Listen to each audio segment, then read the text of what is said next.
Olá, meus queridos irmãos e amigos, a paz do Senhor Jesus, muito bem-vindos ao nosso canal, o canal da Editora Betel, o canal que promove a Escola Bíblica Dominical.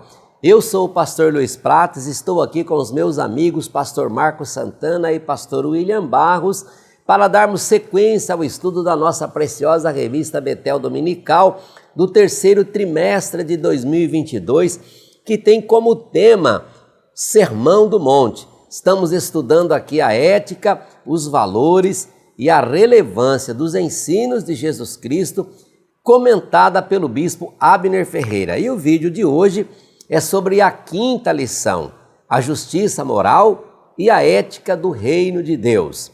Eu vou pedir a você agora, gentilmente, que pegue a sua Bíblia, se ainda não o fez, uma canetinha, o plano de aula, a sua revista, porque nós vamos dar início agora ao nosso estudo. Vamos começar aqui, dando aqui as boas-vindas e a saudação ao pastor William Barros. Seja bem-vindo, pastor William Barros, meu companheiro, para mais uma aula. A paz do Senhor, pastor Luiz Prates, pastor Marcos Santana e a todos vocês, meus irmãos, que estão conosco para mais uma aula aqui pela Editora Betel. Nessa feita, nossa lição de número 5, a justiça moral e ética do reino de Deus.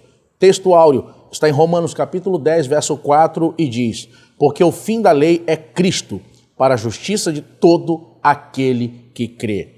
E a verdade aplicada vai nos ensinar que o que distingue o autêntico discípulo de Cristo é um viver que expressa em todas as suas dimensões a mudança interior, operada pelo Espírito Santo e pela Palavra de Deus. Também a minha saudação ao pastor Marcos Santana. Seja bem-vindo, meu amigo, mais uma aula preciosa para o reino de Deus. A paz do Senhor, pastor Prates, pastor William, aos nossos irmãos.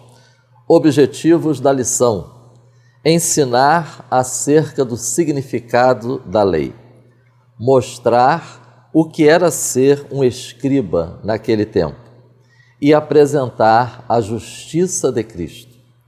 Textos de referência: Mateus capítulo 5, do versículo 17 ao versículo 20. Convido os irmãos para estarmos agora fazendo uma oração. Maravilhoso e eterno Deus, Pai nosso que estás nos céus, te louvamos, te bendizemos por mais este momento que o Senhor tem nos concedido para estarmos estudando a Tua Palavra. Graças nós te damos, porque a Tua Palavra, ela chegou até nós. Abra o nosso entendimento para compreendermos a Tua Palavra e que o Teu Espírito Santo continue operando em nossas vidas para entendermos, para vivenciarmos, para guardarmos a Tua Palavra. Abençoa a cada um dos Teus servos, abençoa a cada dia a Tua igreja, edificando e fortalecendo, até que Cristo venha, para a glória do Teu nome, em nome de Jesus. Amém.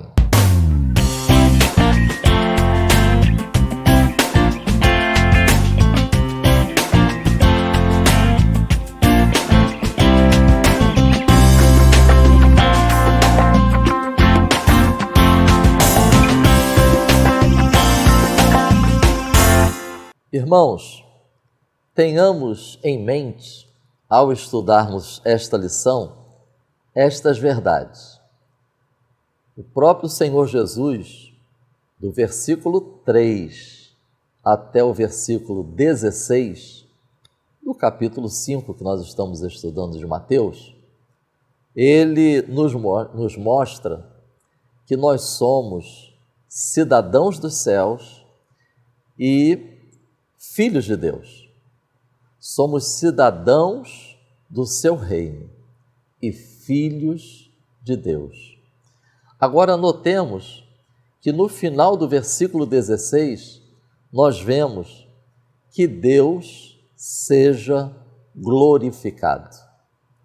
Portanto, esta afirmativa de Jesus, que Deus seja glorificado, a partir da vivência desta realidade, que somos cidadãos do reino dos céus e filhos de Deus, isso deve nos levar a refletir o conteúdo do ensino de Jesus a partir do versículo 17.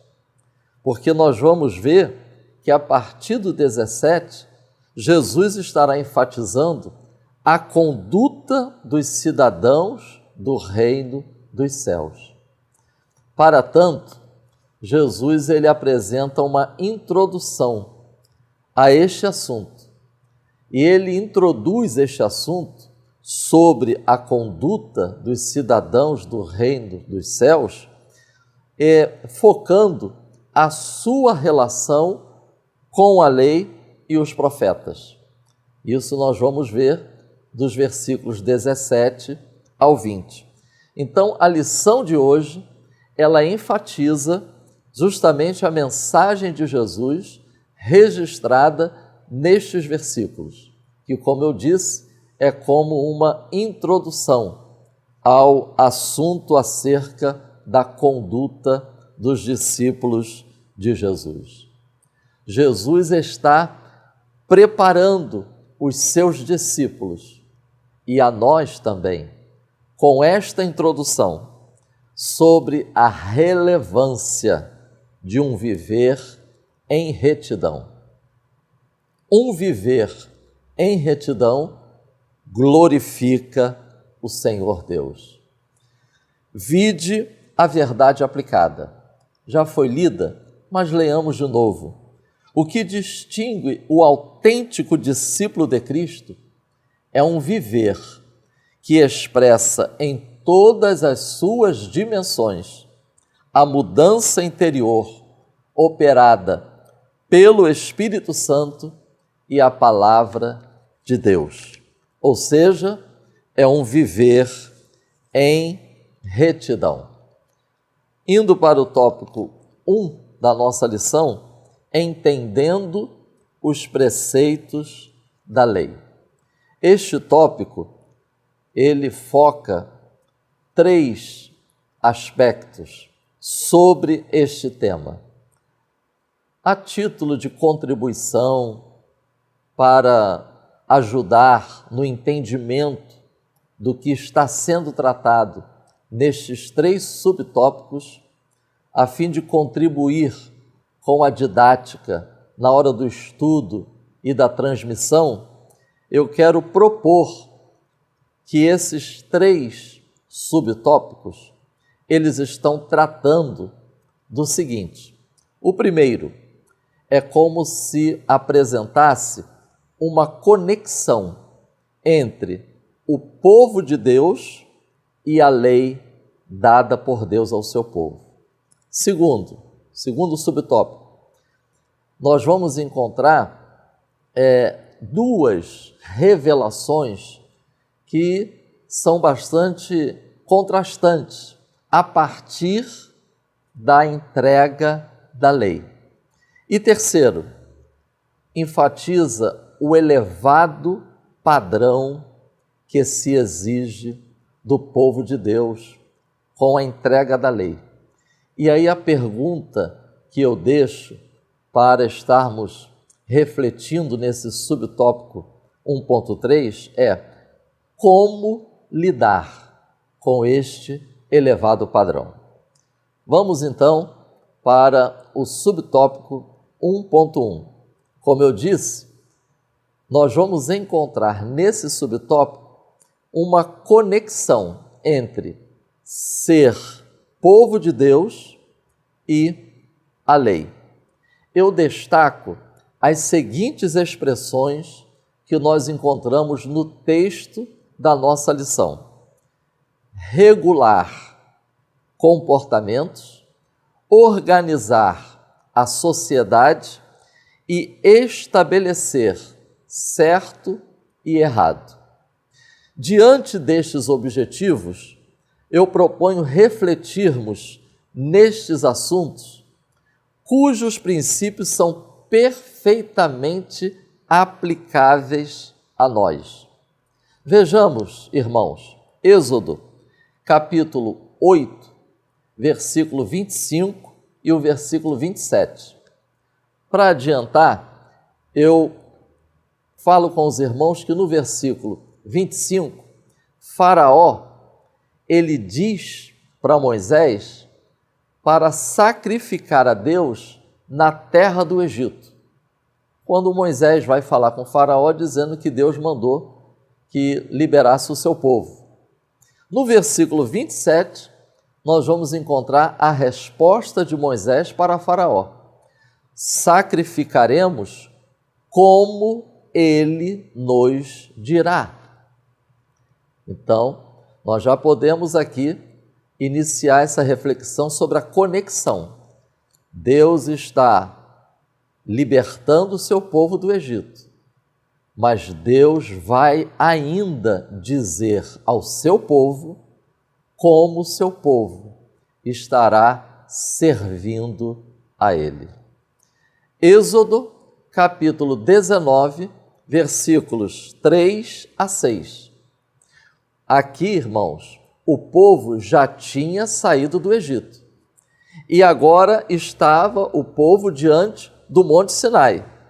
Antes da entrega da lei, o Senhor ordenou que Moisés anunciasse ao povo esta mensagem, que eu estarei lendo, dos versículos 4 a 6, deste capítulo 19 de Êxodo.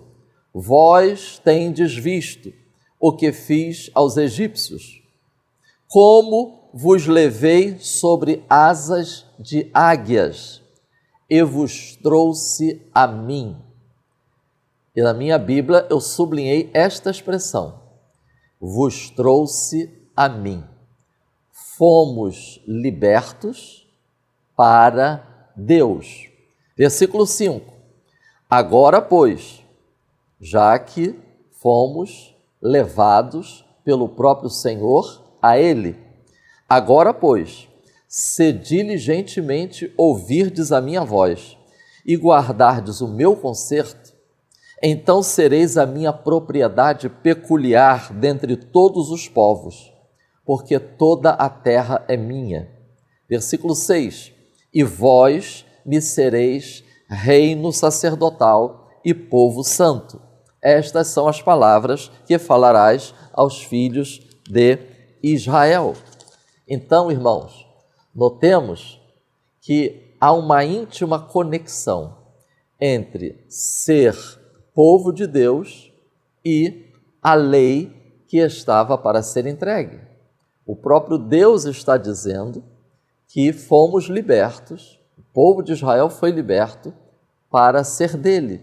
E nós vamos encontrar também em 1 de Pedro, no capítulo 2, versículo 9, o apóstolo Pedro falando que nós somos povo de Deus e somos dele para sermos reis, sacerdotes, nação santa, para anunciarmos as maravilhas do Senhor. Notemos que em Levítico, capítulo 18, versículos 2 a 4, fala aos filhos de Israel e diz-lhes: eu sou o Senhor vosso Deus. Notemos, se Deus é o Senhor, é Deus do povo de Israel, então Israel não poderia fazer segundo as obras da terra do Egito, onde habitaram, e nem fareis segundo as obras da terra de Canaã, para a qual eu vos levo, nem andareis nos seus estatutos, fareis conforme meus juízos, e os meus estatutos guardareis, para andardes neles. Eu sou o Senhor vosso Deus. Então aí está essa conexão entre ser povo de Deus e a lei que foi dada. Então nós podemos dizer que o referencial de comportamento, de organização, de valores, do que é certo e errado, é o contido nas Escrituras. Afinal, somos povo de Deus. Irmãos, o subtópico 1.1 nos mostra, assim, o objetivo da entrega da lei, dos estatutos, das orientações, das leis cerimoniais, judiciais, das leis civis, da lei moral. Eis aí o propósito, o objetivo. Afinal, Israel é povo de Deus. Subtópico 1.2. A partir da entrega da lei, a partir da entrega dos estatutos, dos juízos de Deus, nós vamos ver revelações contrastantes a partir disso. E eu compartilho com os irmãos esse pensamento. A entrega da lei, a lei revelou mais amplamente a santidade de Deus. Vide no Monte Sinai, o povo não poderia chegar tão perto. Vide a estrutura do tabernáculo, as restrições, os limites estabelecidos. Vide os sacrifícios, as ofertas, os holocaustos. Vide os cuidados que o povo teria em lidar com a lepra, em lidar com o morto, em lidar com animais.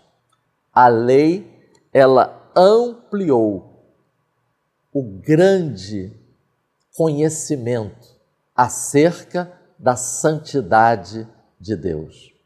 Agora, a lei, com isso, ela também revelou mais amplamente a pecaminosidade humana. Vide os acontecimentos ao longo da jornada no deserto, as murmurações, as rebeliões, a inclinação do povo para a idolatria, a insatisfação do povo, a falta de fé e confiança em Deus. Vide o período dos juízes, vide o período da monarquia. A partir da entrega da lei, ficou mais amplamente conhecida a pecaminosidade humana. Na lei, o povo de Deus estava tendo mais conhecimento sobre Deus, sobre seus atributos, mas também as condições para relacionamento com Ele, considerando esta verdade: santidade de Deus e pecaminosidade humana. E o subtópico 1.3, elevado padrão. Notem que o assunto retratado no subtópico 1.1 é uma introdução para o que acabamos de falar sobre santidade de Deus e pecaminosidade humana. E este assunto introduz o subtópico 1.3, elevado padrão.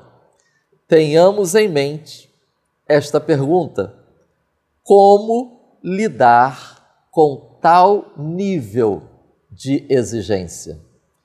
Existe um texto na nossa lição que eu quero ler agora. Ninguém, por si mesmo, poderia alcançar a santidade de Deus, nem andar nos preceitos divinos, de modo que se tornasse aceitável a Deus. Como lidar com tal nível de exigência? Precisamos, como discípulos de Cristo, refletir sobre isto à luz da Bíblia. Lâmpada para os meus pés é a tua palavra e luz para os meus caminhos. E por que é importante estarmos refletindo à luz da Bíblia? para evitar equívocos. E eu compartilho com os irmãos alguns desses equívocos. Primeiro, alguns costumam pensar e às vezes verbalizar o seguinte: Deus sabe das minhas fraquezas. Não há dúvida que Deus sabe das nossas fraquezas, mas não podemos considerar isso como uma autorização para continuarmos a viver praticando ações pecaminosas e justificando isso com nossas fraquezas. Estamos respondendo à pergunta: como lidar com tal nível de exigência? Segundo equívoco, é possível que encontremos pessoas dizendo: eu não consigo viver segundo esse nível, então eu desisto. A pessoa desiste de viver para Deus, porque se alimenta com esse tipo de pensamento. Eu não consigo, é impossível, então eu desisto. Terceiro equívoco: o conteúdo do sermão não é para nós. Nós estamos na graça. E ainda citam um texto da palavra, João 1,17. A lei foi dada por Moisés, a graça e a verdade vieram por Jesus Cristo.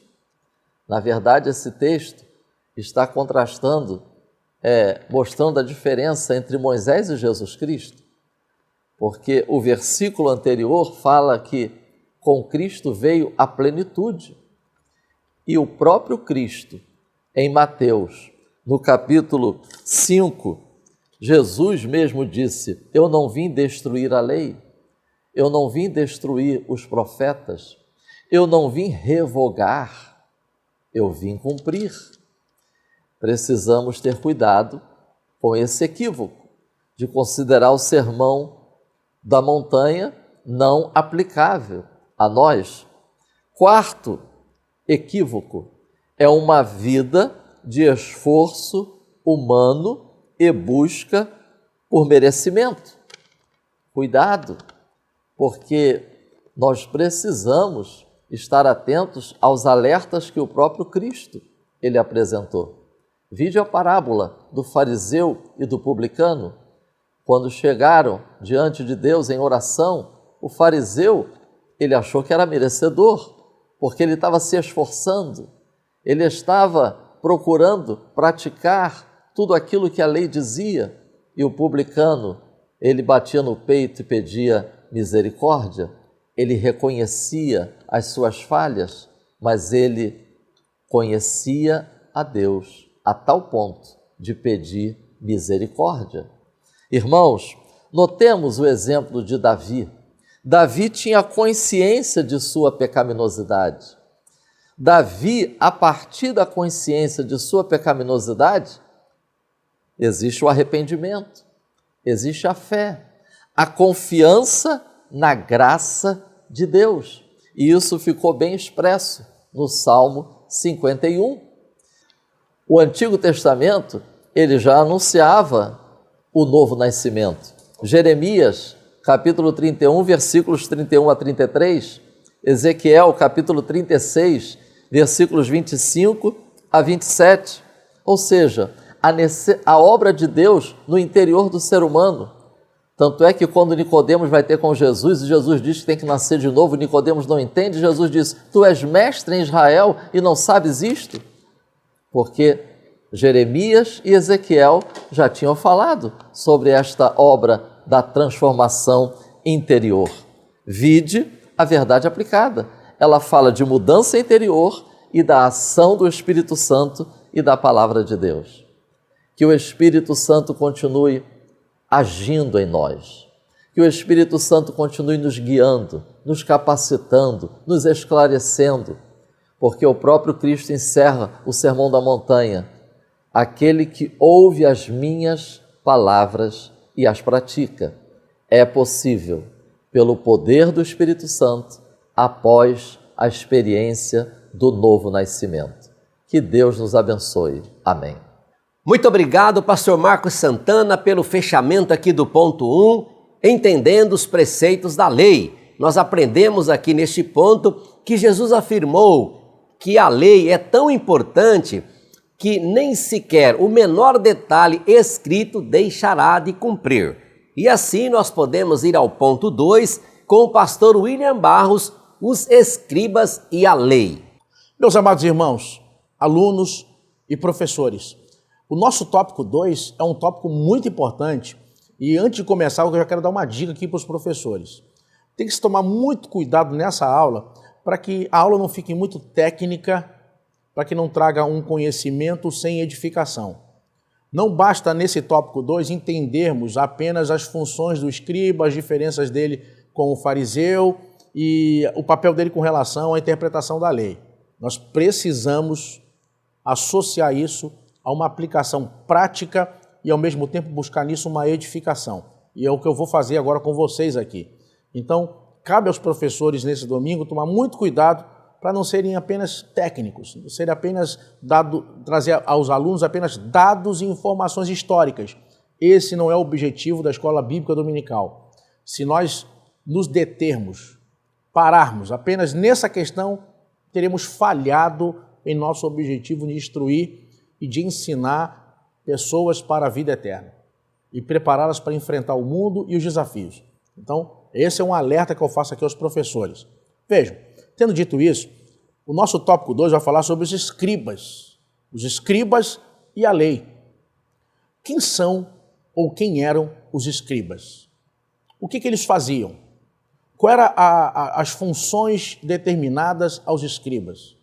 Eles vão aparecer várias vezes no Novo Testamento. Então vejam que era um tipo de ofício muito comum, respeitado e em evidência no tempo de Jesus. Para que isso comece a ficar mais claro, vamos desenhar aqui rapidinho como é que era o mundo religioso da época de Jesus. Nós temos o centro do culto a Deus, que é o templo, nesse momento, o templo de Herodes, onde por ocasião das festas judaicas anuais, pessoas vinham de todos os lugares para ir a Jerusalém. Então, Jerusalém, com seu templo majestoso, é o centro do culto de todos os judeus, de todo Israel. Paralelo a isso, nós temos as sinagogas, onde as pessoas poderiam, na sua própria cidade, tribo, na sua própria região, aprender a lei, serem ministradas, serem ensinadas. Era o que seria, talvez, para nós, o protótipo de uma congregação, de estar junto, um ajuntamento e congregar. Tá? A ideia do eclésia. Então, estavam ali as sinagogas. Os achados arqueológicos interessantes, falar sobre isso, os achados arqueológicos, inclusive, mostram em vários locais de Israel e até fora de Israel, onde haviam comunidades judaicas, esse padrão de casas e uma sinagoga. Eu vou dar dois exemplos rápidos aqui. Nós temos no Egito, no Cairo, um local que o mundo todo de turistas, quando vai lá, visita esse local, que é o local onde se acredita que Jesus, quando era neném e ficou no Egito, quando Herodes matava os nenéns, os bebês, abaixo de 2 anos, que ele tenha ficado. Lá, inclusive, há uma antiga sinagoga que marca esse local. Nós temos também, lá em Israel, por exemplo, em Cafarnaum, a aldeia de Pedro, onde Jesus também morou, margeado ali no Mar da Galileia. Você chega na Cafarnaum, você vê o sítio arqueológico da antiga cidade de Cafarnaum, do tempo de Pedro, do tempo de Jesus, e você vê uma sinagoga que está lá, do tempo bizantino. Ou seja, mais ou menos ali no 2º, 3º século depois de Cristo. Porém, quando você chega perto dessa grande sinagoga, você vê na lateral dela a base e a fundação de uma sinagoga anterior a essa, mais funda. Por quê? Porque na arqueologia, quanto mais recente é um achado, ele é mais alto, está no lugar mais alto. Quanto mais antigo, mais baixo. Então, mais baixo, geralmente as datas daquele achado são mais antigas. Mais alto, mais novo. E aí o que acontece? Você vê uma sinagoga anterior a essa que estava construída ali no mesmo local. Provavelmente, estamos falando da sinagoga do tempo de Jesus. Então, as sinagogas, o templo e automaticamente os mestres de Israel, os fariseus, os saduceus, os escribas, e nisso temos o culto com os sacerdotes e levitas, o sumo sacerdote. Isso faz parte de toda a ideia e padrão de religião nesse tempo no Novo Testamento, no tempo de Jesus, nesse tempo para Israel. Esse é o pano de fundo, é tudo que está acontecendo ali. Olhando para isso, qual é a função dos escribas? Os escribas tinham uma função muito importante. Lembrem, os escribas tinham como função primordial fazer as cópias da Bíblia. Por que isso é tão sério e tão importante? Vejam, para responder isso, eu trago aqui a lume um achado de 1947, que, no final do ano, que foi o achado das cavernas de Qumran.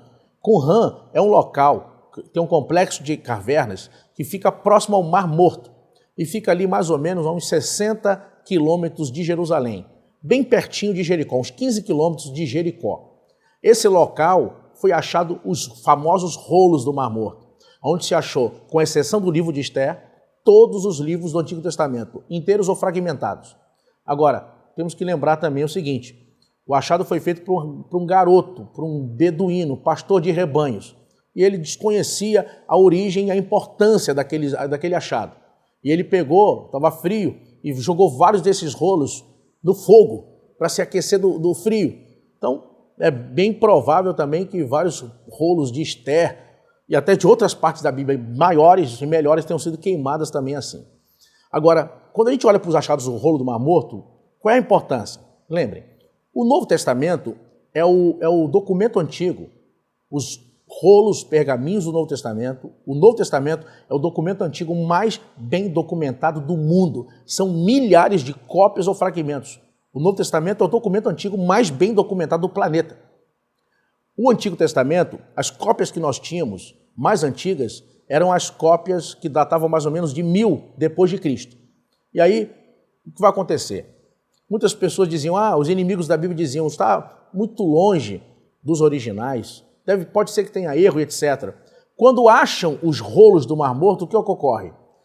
Fazendo o teste de carbono 14, que é um teste onde mede a perda de carbono daquela substância, não há tempo aqui para tocar em miúdos em relação a isso, em outro momento a gente pode falar sobre isso, mas explicando o seguinte, o teste de carbono 14 vai mostrar que aquele rolo, aquele achado, eles datavam de pelo menos 1000 anos mais antigos que os rolos que nós tínhamos. Ou seja, do período de Jesus até um pouco antes. E são idênticos aos rolos que nós já tínhamos, idênticos às nossas Bíblias, mostrando que as nossas Bíblias têm tradução fidedigna. Ou seja, as traduções que já tínhamos eram fiéis aos originais. Então, quando a gente olha para isso, aí a gente enxerga o valor da função do escriba. Haviam várias regras importantes naquele tempo para um escriba. Primeiro, devemos lembrar que naquele tempo não tinha gráficas.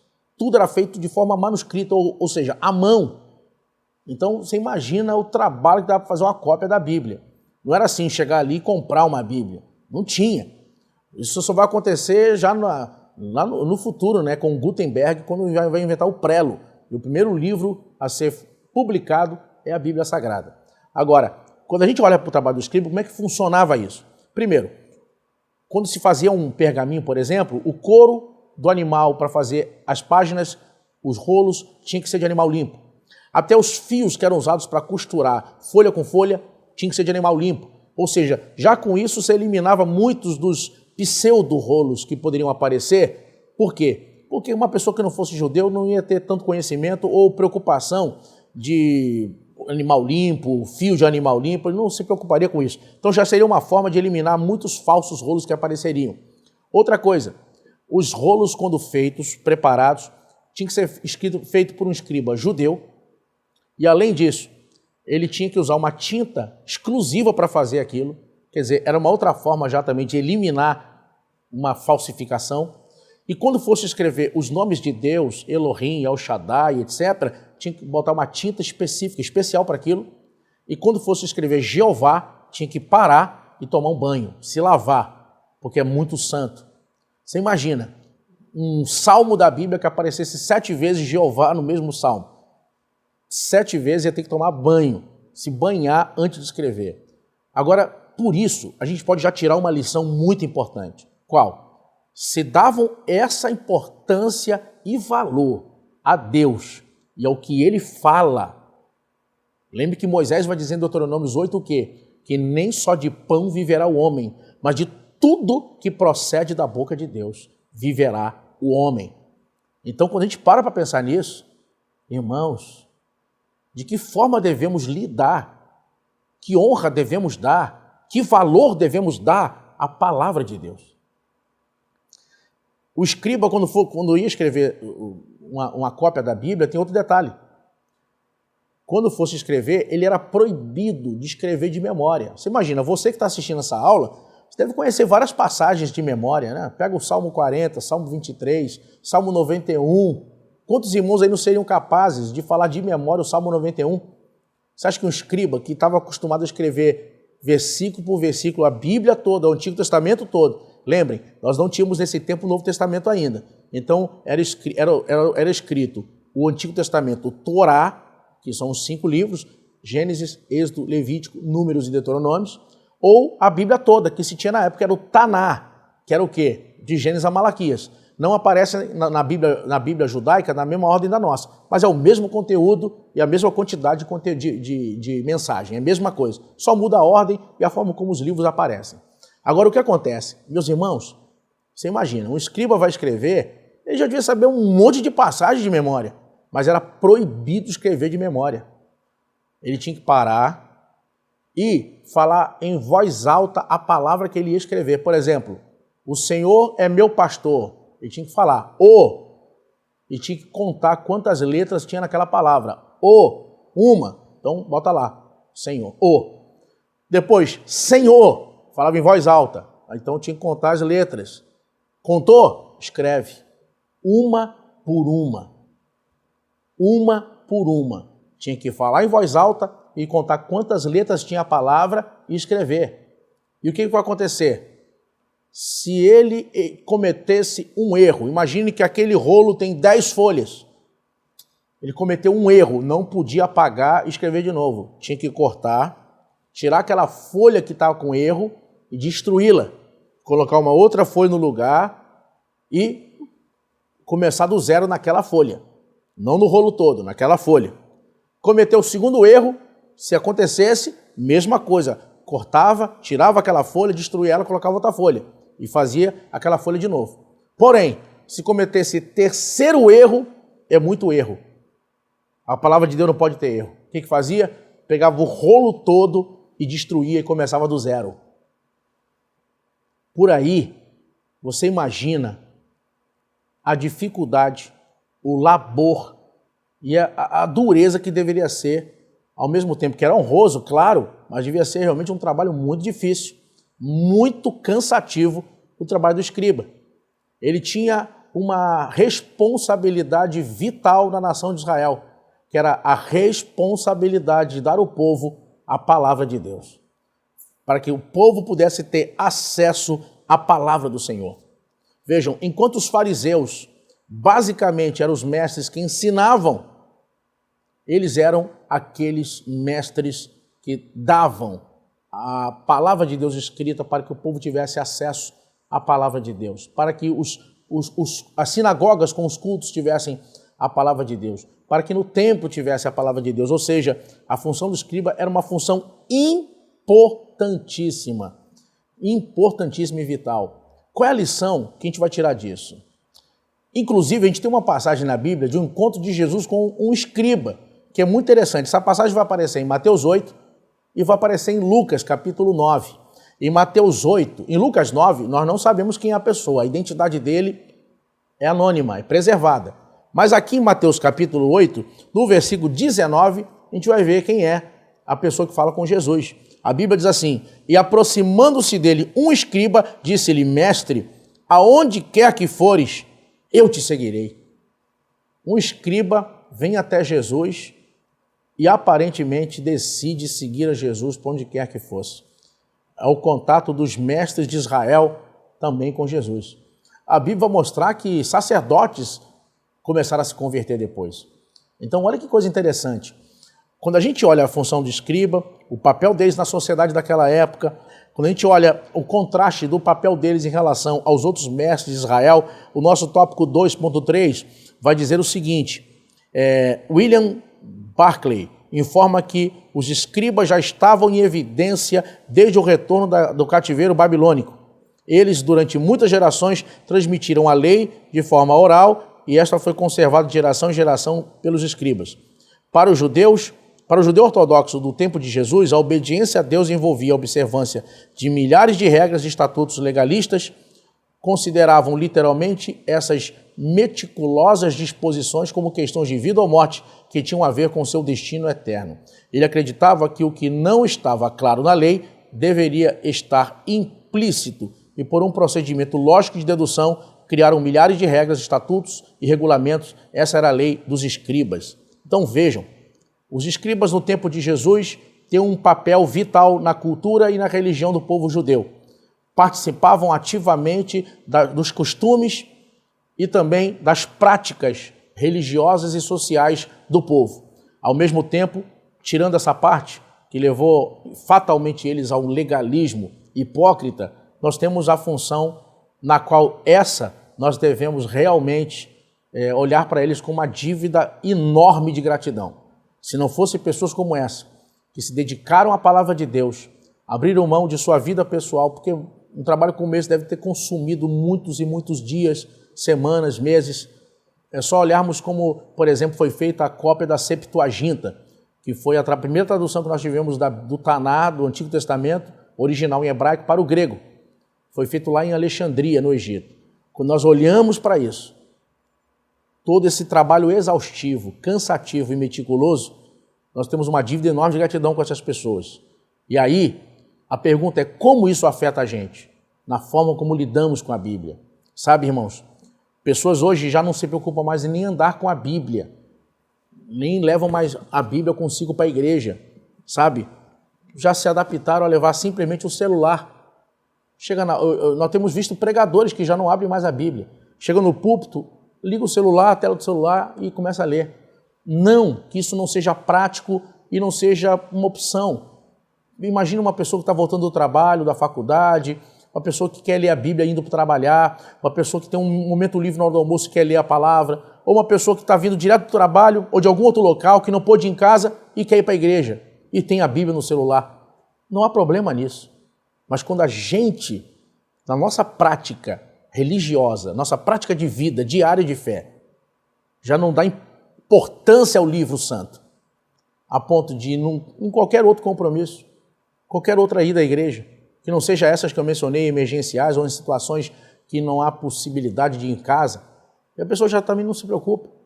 Simplesmente, carregar a Bíblia não leva aquilo como uma devoção, sabe? Eu tô segurando a palavra de Deus. Tem gente que morreu para essa palavra estar na minha mão agora. A gente pagou com a vida. Sabe, irmãos?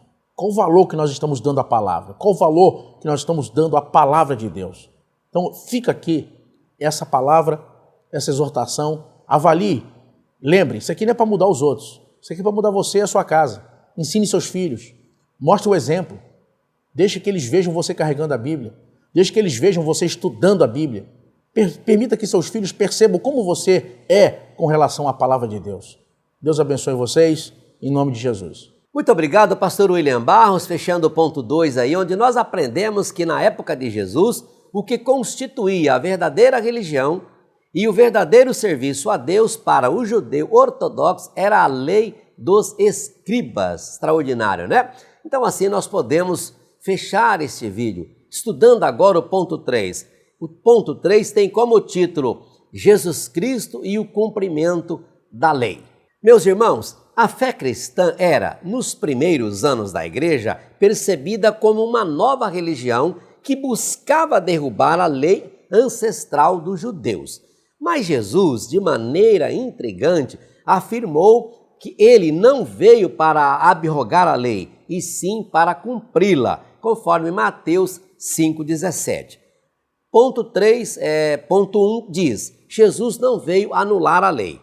Para estudar esse ponto, nós vemos aqui que é possível que alguns tenham visto o anúncio de Jesus sobre a vinda do reino como se ele estivesse começando uma nova obra que se chocava com as escrituras do Antigo Testamento. O povo ficou meio estranho, né? Os escribas e fariseus ali não entendeu o ministério de Cristo, o que o Senhor estava fazendo. Então, trouxe um pouco de confusão na cabeça deles, porque eles não eram humildes para entender e nem para aceitar a palavra e os ensinos de Jesus. Mas Jesus deixa bem claro para eles e para nós, e diz isso de maneira bem categórica, que ele, Jesus, não veio para anular a lei e os profetas. Mateus 5,17. Em vez disso, de eliminar o que Deus havia revelado sobre sua vontade para seu povo nas escrituras hebraicas, Jesus, ele explica, ele deixa bem claro, né, que o propósito dele para seu ministério terreno pode ser resumido da seguinte forma. Isso pode deixar bem claro: eu vim para cumpri-los, ou seja, eu vim aqui para cumprir a lei, portanto, pode tirar qualquer dúvida que vocês têm no coração de vocês aí. Não vim mudar nada, eu vim cumprir e toda a Escritura cumpre em mim. Assim, fechamos o 3.1, vamos ao 3.2 que diz: Jesus afirmou que toda a Escritura se cumprirá. Meus irmãos, Jesus afirma que enquanto o céu e a terra existirem, nenhum jota, nenhum tio passará da lei até que tudo seja cumprido. E eu separei 3 textos aqui para confirmar isto. Primeiro texto que eu separei está lá em João 19:28, que diz: depois, sabendo Jesus que já todas as coisas estavam terminadas, para que a Escritura se cumprisse, disse: tenho sede. Aí ele está lá na cruz, ele está no seu momento final, e a Bíblia diz, João registra aí, né, em 19:28, Evangelho de João 19:28, Jesus dizendo: tenho sede. Então, tem algum texto que remete a essa escritura? Tem. Salmo 69:21. Então você pode separar lá Salmo 69:21, onde se cumpre, estava previsto lá no Salmo, e agora aqui o Senhor na cruz, ele pronuncia essa palavra. Segundo texto que eu separei: e cumprindo-se a escritura que diz, e com os malfeitores foi contado. Marcos 15:28. Qual é o versículo que podemos relacionar com este texto? Isaías 53:12. Então você vai lá para Isaías 53:12, você vai ver que lá tem um texto que está apontando para esse momento onde o Senhor Jesus está sendo contado com os malfeitores. Então, a Escritura realmente se cumpre. E o terceiro texto que eu separei: porque isto aconteceu para que se cumprisse a Escritura que diz: nenhum dos seus ossos será quebrado. João 19:36. Qual é o texto que nós podemos buscar para ter link com esse daqui? Êxodo 12:46 e Salmos 34:20. São duas referências bíblicas que você vai encontrar lá, fazendo menção, cumprindo na pessoa bendita de Jesus Cristo. Por isso é que ele diz: eu não vim para mudar nada. Ao contrário, a Escritura se cumpre totalmente, literalmente na pessoa bendita de nosso Senhor Jesus Cristo. E assim, nós podemos concluir o tópico 3 com o terceiro subtópico que diz: a justiça do reino. E aí, meus irmãos, eu separei esse seguinte texto. Os escribas e fariseus, eles eram considerados os mais piedosos de todos os partidos políticos religiosos, devido ao seu rigoroso estudo e ensino da lei que eles se dedicavam tanto. Mas será que eles, de fato, são referências? Será que, de fato, o fato de conhecer e de dizer que conhecia, encheu os olhos de Cristo? O que será que Jesus, ao vê-los, pensou e falou sobre ele? E aí o Senhor Jesus nos dá uma parábola maravilhosa. E essa parábola eu quero compartilhar com você aqui. Olha só, Jesus olhando para eles, olha o que Jesus diz deles, usando como exemplo essa parábola, que é a parábola do fariseu e do publicano. Acompanhe comigo aqui agora o raciocínio do Senhor Jesus.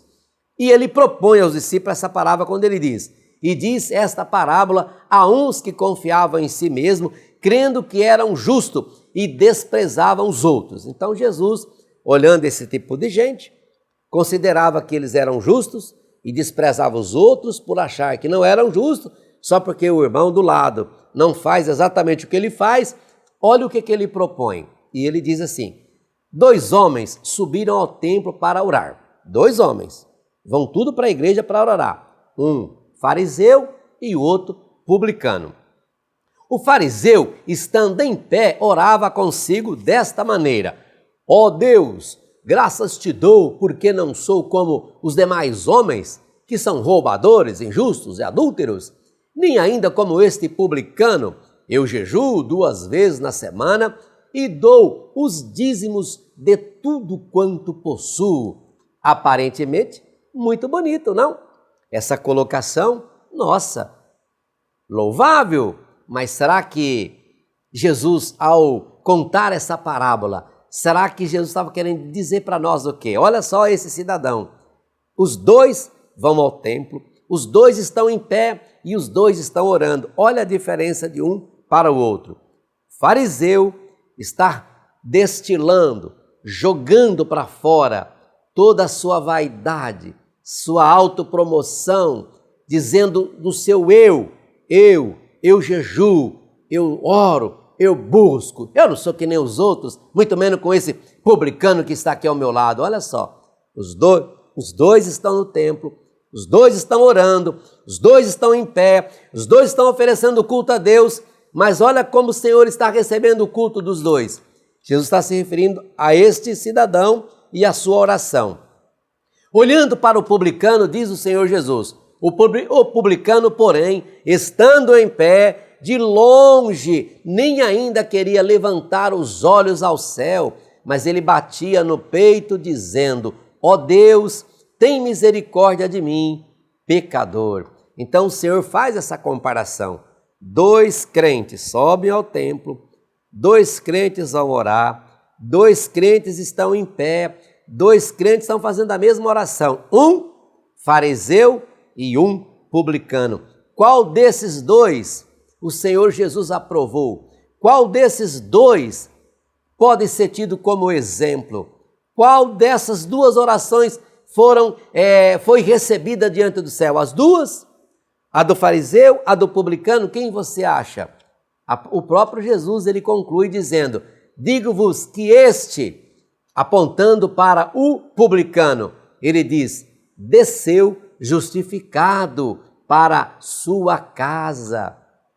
Meus irmãos, o importante não é como você vá à igreja. O mais importante não é como você vai até a escola dominical. O mais importante é como você volta. O ir, todos vão, né? Nós vimos aqui, todo tipo de gente vai. Como volta? Como estamos voltando da casa de Deus? A escola dominical está terminando hoje a lição 5, com esta oportunidade de você trabalhar isso na vida dos seus alunos. Mais importante da maneira que você sobe ao templo, que você vem à igreja, que você pega a revista, a Bíblia e vem para a escola dominical, mais importante do que tudo isso é como você volta para a sua casa. Ou seja, você veio oferecer o seu culto a Deus, você veio ouvir, ou você veio falar, você veio aprender, você veio tributar a Deus o seu melhor. A maneira como a gente volta é o que vai fazer a diferença. E Jesus olhando os 2 voltando, os 2 foram, os 2 fizeram o seu culto, os 2 oraram e os 2 voltaram. E o Senhor termina a parábola dizendo: o publicano voltou para casa justificado, porém o fariseu não. Não. Por quê? Porque qualquer que a si mesmo se exalta será humilhado, e qualquer que a si mesmo se humilha será exaltado. Lucas 18, 9 ao 14. Que o Espírito Santo ministre ao meu e ao seu coração esta palavra. E qual é o foco então desse ponto? Eu posso concluir dizendo que o ponto 3 pode ser resumido assim: nos primeiros anos da igreja, a fé cristã era percebida como uma nova religião que buscava derrubar a lei ancestral dos judeus. Porém, Jesus, de maneira maravilhosa, afirmou que não veio para mudar nada, para abrogar a lei, e sim para cumpri-la. Mateus 5,17. É muito importante ter sempre na nossa mente que tudo que o Antigo Testamento pretendia comunicar da parte de Deus sobre a vontade, as esperanças e o futuro para a humanidade, encontra-se o seu significado mais completo na pessoa de nosso Senhor Jesus Cristo. Romanos 10, 4. A Ele toda honra e toda glória. E assim nós podemos concluir dizendo que aprendemos que Jesus não veio para abrogar a lei, e sim para cumpri-la. E para fechar os 3 tópicos, ponto 1, ponto 2, ponto 3, eu concluo dizendo que Cristo cumpriu o que nenhum outro homem poderia cumprir. Nele fomos justificados não por obras, mas por seus méritos. E aquilo que era impossível ao homem, agora se tornou possível na pessoa de Cristo. Hebreus 10, 14 a 18. Amém, meus irmãos? Querendo bom Deus, mas só Ele, querendo Ele, na semana que vem estaremos de volta, compondo novamente esta mesa para juntos estudarmos a lição de número 6, que tem por título Os Cuidados com a Intenção do Coração. Olha, muito obrigado por ficar conosco até agora, por curtir, compartilhar, comentar os nossos vídeos, por se inscrever em nosso canal. Você fazendo isso, você está ajudando a fazer desta que eu sempre digo, a maior e melhor escola do mundo, a Escola Bíblica Dominical, ok? Convido você agora a juntar-se a nós numa palavra de oração com o pastor William Barros, que estará orando agora. Meus amados, depois desta aula maravilhosa, vamos orar e pedir que Deus venha nos abençoar, que tenhamos o melhor aproveitamento possível nessa lição deste domingo. Senhor, te agradecemos, ó Pai, por toda essa aula gravada aqui para abençoar a tua igreja pelo Brasil. Que muitos irmãos, que muitos professores possam ver nesta aula uma ferramenta para dirimir dúvidas, para trazer, ó Deus, um norte, uma luz na sequência de como devem proceder neste domingo ensinando o teu povo. Ó Deus, nós louvamos e engrandecemos o teu nome por esse canal da Editora Betel e que teu nome seja, acima de tudo, glorificado. Em nome de Jesus. Amém. Editora Betel, edificando a casa de Deus.